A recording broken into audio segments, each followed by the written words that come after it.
जय हिंद, वंदे मातरम। प्यारे साथियों और सभी साथियों को मेरा प्यार भरा नमस्कार। और प्रिय साथियों, आप सभी का स्वागत करता हूं आज क्लास में। और आज हम पढ़ने वाले हैं सूफी काव्यधारा की ये चार, कौन कौन से साथियों, सूफी काव्यधारा में चारों कृतियों के बारे में आज अध्ययन करेंगे। ये चारों कृतियां कौन कौन सी हैं? देखिए, इसमें पहली चंदायन है, मृगावती है, सत्यवती और हंसावली है। ये चारों कृतियों के बारे में आज अध्ययन करेंगे। देखो, पहली बात तो साथियों, प्रथम सूफी कृति के विषय में विद्वानों में मतभेद पाया जाता है। तो यहाँ पर चार है, चंदायन है, मृगावती है, सत्यवती कथा है और हंसावली है। तो इसमें से जो पहली कृति मानी जाती है साथियों, वो चंदायन है। मुल्ला दाऊद कृत चंदायन को पहली सूफी कृति माना जाता है डॉक्टर राम कुमार वर्मा के अनुसार।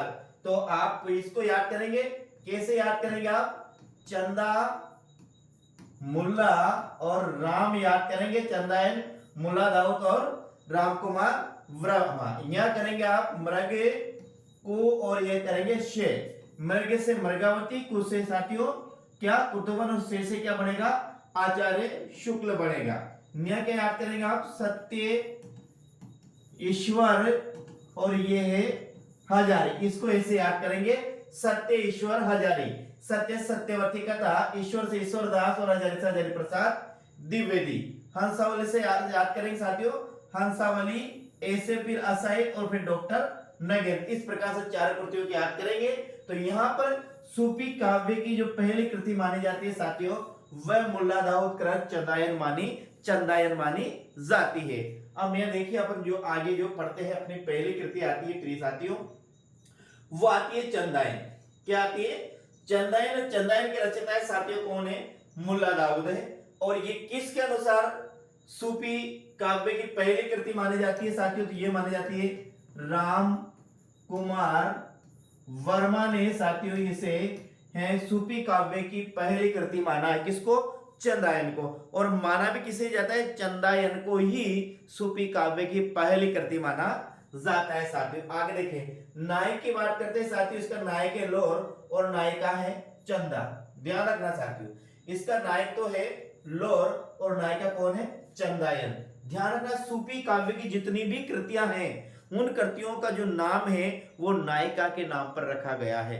ये भी ध्यान रखना, यानी कि अधिकांश सूफी कृतियों की रचनाओं का नाम नायिकाओं के नाम पर रखा गया है। प्यारे साथियों, ये आपको ध्यान रखना है। तो देखिए, चंदायन का नायक का नाम है लोर, नायिका है चंदा, और दोनों की प्रेम कथा वर्णित। यानी किसकी? इसमें लोर और चंदा, लोर और चंदा की क्या है? प्रेम कथा वर्णित है। किसमें साथियों?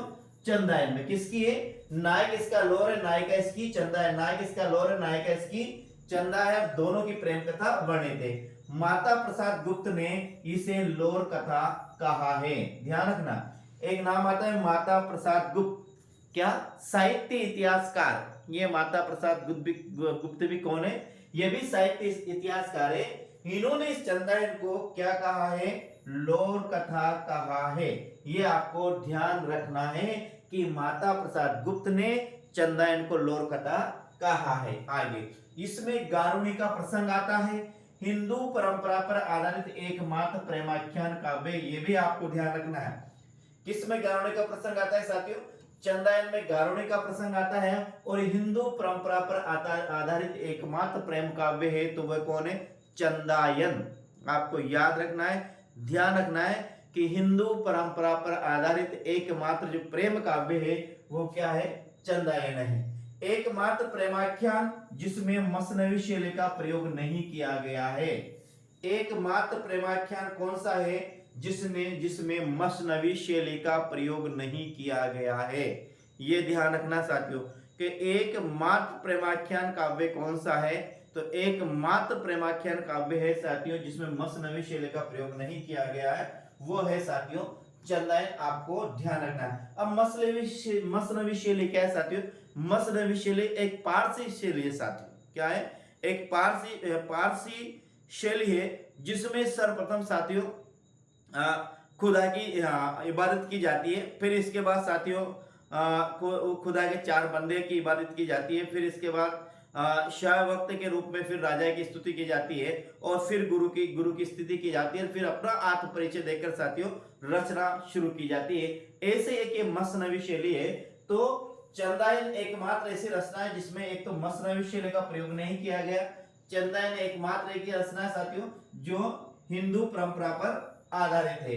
और चंदायन में किसका गारुणी का प्रसंग आता है और माता प्रसाद गुप्त ने इसे लोर कथा कहा है। इसका नायक लोर है और नायिका क्या है, चंदा है। तो मेरे प्रिय साथियों आपको इन बातों का क्या रखना है, याद रखना है। आगे अपनी बात करते हैं। अगली जो रचना आती है साथियों वो आती है अपनी मृगावती। कौन सी रचना आती है? अगली जो रचना आती है वो अपनी आती है मृगावती। और मृगावती के रचयिता है कौन? कुतुबन है साथियों। ध्यान रखना मृगावती की जो रचयिता है और कौन है? कुतुबन है। और मृगावती को हिंदी की पहली रचना किसने माना है? तो आपको याद करना है। कैसे याद करना? आपको याद है कु, कैसे याद करना? मृग और इस फिर याद रखना कु और एक रखना शे। मृग से तो बनेगा मृगावती, कु से बनेगा साथियों कुतुबन। क्या? कुतुबन बनेगा और शे बनेगा साथियों शुक्ल बनेगा। ठीक है, तो आप इसको याद रखेंगे। क्या याद रखेंगे? मृग कु और ये रखेंगे शे, याद रखेंगे इसको मृग कुश ऐसे याद रखेंगे साथियों। तो न्या में लिख सकता हूं राम कुमार राम कुमार ने आचार्य रामचंद्र शुक्ल। क्या है?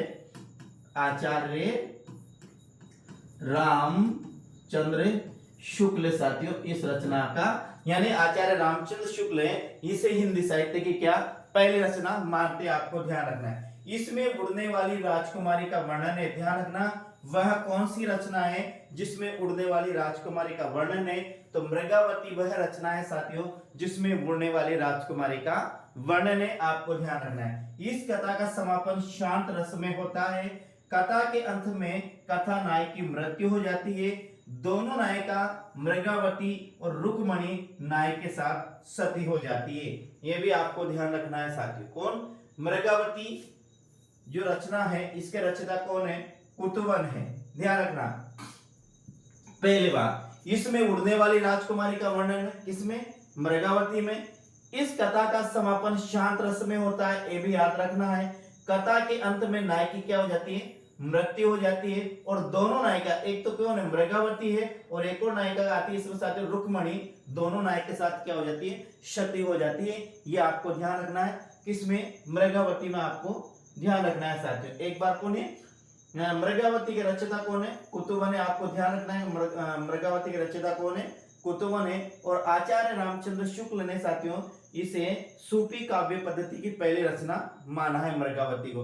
लेकिन यदि सर्वमान्य मतानुसार देखा जाए कि सूफी काव्य पद्धति की पहली रचना कौन है, तो साथियों मुल्ला दाऊद कृत चंदायन को सूफी काव्य पद्धति की पहली रचना माना जाता है। आपको इस बात का ध्यान रखना है। आगे इसमें उड़ने वाली राजकुमारी का वर्णन है। अब देखो प्रश्न कैसा आता है कि मृगावती के संबंध में निम्न में से असत्य कथन है। क्या है? असत्य कथन है साथियों। ऐसे वो अपन से प्रश्न पूछ सकता है कहां पर? एग्जाम में साथियों।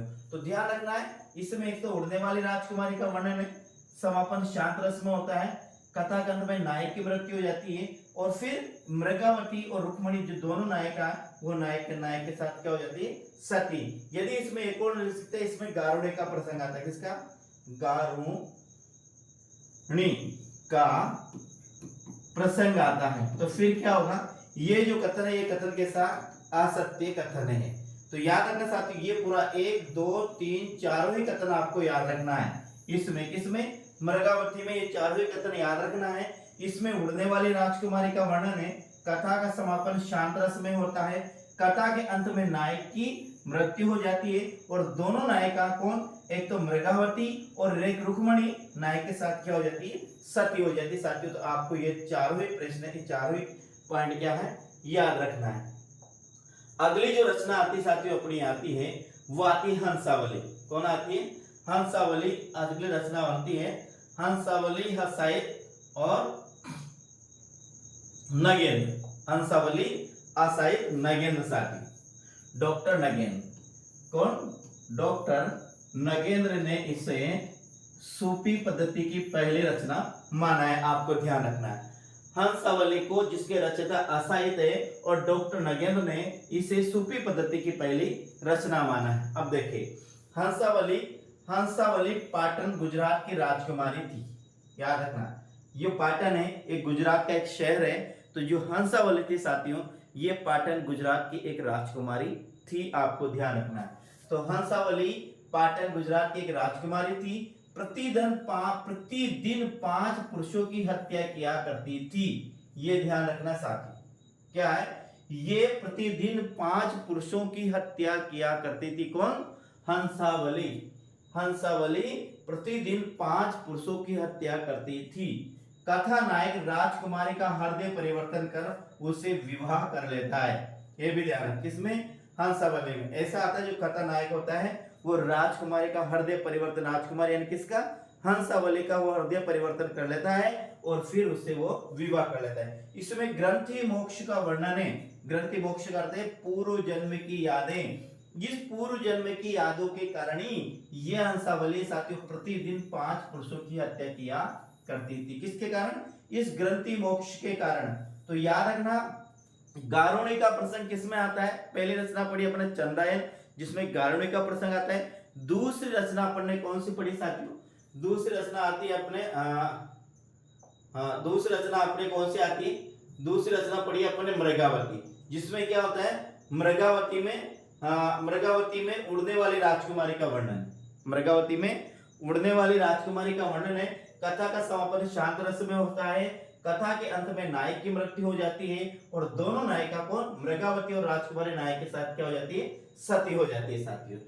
तीसरी रचना आती है हंसावली। तो हंसावली की जो रचयिता है वो असाहित है और डॉक्टर नगेंद्र ने इसे सूफी पद्धति यानी सूफी काव्य की पहली रचना माना है साथियों।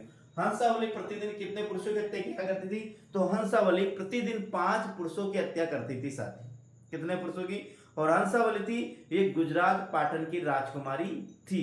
फिर जो नायक होता है, ये नायक इसका हृदय परिवर्तन कर इनसे विवाह कर लेता है। किससे?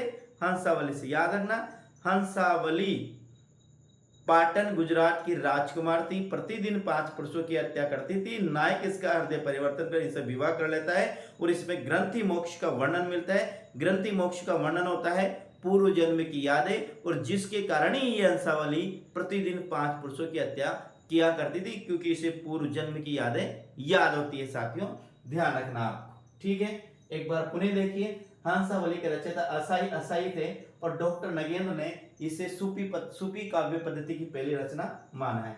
हंसावली पाटन गुजरात की क्या थी? राजकुमारी थी। प्रतिदिन 5 पुरुषों की यह हत्या करती थी और कथा नायक राजकुमारी का हृदय परिवर्तन कर इससे क्या कर लेता है? विवाह कर लेता है और इसमें ग्रंथि मोक्ष का क्या मिलता है? वर्णन मिलता है। प्यारे साथियों, आपको ध्यान रखना है, ठीक है। अगली जो रचना आती है अपन को, वह अगली रचना आती है सत्यवती ईश्वरदास।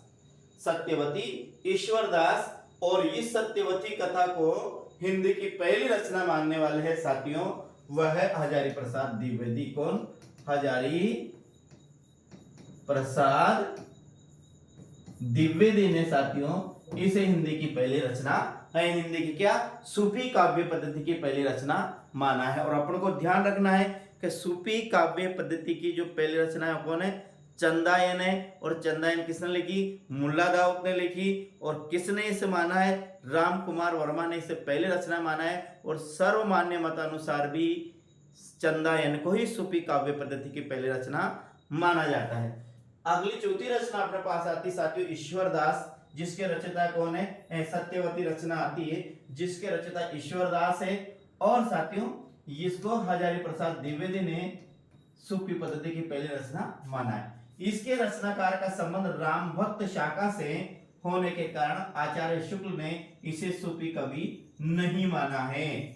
ध्यान रखना, किसे? ईश्वरदास, इसके रचयिता का नाम है साथियों ईश्वर। राम जन्म अंगत पेज भरत विलाप सत्यवती, ये शायद ईश्वरदास की रचना है साथियों, शायद मुझे याद है। राम जन्म अंगत पेज और भरत विलाप जो रचना है ये शायद ईश्वरदास की है। तो ईश्वरदास का जो संबंध है ये राम भक्ति शाखा से है, इसलिए आचार्य हजारी प्रसाद द्विवेदी ने ईश्वरदास को साथ यानी सत्य ईश्वरदास को किसमें? राम भक्ति शाखा में इसको गिना है इसलिए इसे सूफी कवि नहीं मानते। किसको? ईश्वरदास को, क्योंकि ईश्वरदास ने और भी रचना लिखी है, राम जन्म अंगद पेज और भरत विलाप और एक सत्यवती कथा। तो राम जन्म अंगद पेज और भरत विलाप जो रचना लिखी है, इन्हीं रचनाओं के कारण आचार्य रामचंद्र शुक्ल ने ईश्वरदास को सूफी कवि नहीं मानकर राम भक्त शाखा का कवि माना। ये अपन को ध्यान रखना है प्रिय साथियों। तो अपन ये चौथी रचना कौन? सत्यवती कथा। और ये किसने लिखी साथियों? ईश्वरदास ने लिखी। तो मेरे प्रिय साथियों, आज अपन ने पढ़ी ये 4 रचना। कल पढ़ेंगे मधुमालती। क्या पढ़ेंगे? मधुमालती पढ़ेंगे। फिर माधव काम कंदला चौपाई है। फिर माधव काम कंदला चौपाई के बाद साथियों एक आती है चीताई वार्ता आती है, जो नारायण दास ने लिखी है। फिर आती है साथियों अपनी पद्मावत। क्या आती है? पद्मावत। पद्मावत को पढ़ेंगे बिल्कुल आराम से, पद्मावत पढ़ेंगे और बेहतरीन रूप से पढ़ेंगे साथियों पद्मावत। ठीक मेरे प्रिय साथियों, ये 4 रचना पढ़ी अपने को। चंदायन, हंसावली, चंदायन, हंसावली, मृगावती और चंदायन, हंसावली, मृगावती और सत्यवती कथा। और सत्यवती कथा, ये 4 रचना पढ़िए। चारों रचना को अच्छी तरह से याद कर लीजिए साथियों। यानी कि हाँ, जो अपन पढ़ रहे हैं बिल्कुल शॉर्ट में पढ़ रहे हैं, इससे ज़्यादा शॉर्ट में नहीं जाएगा। इससे ज़्यादा यदि आप शॉर्ट करेंगे साथियों तो फिर एग्जाम में प्रश्न बाहर आने की संभावना है। तो ठीक मेरे प्रिय साथियों, कमेंट के माध्यम से ज़रूर पता कर जाइएगा कि आपको ये कैसी लगी आज की क्लास।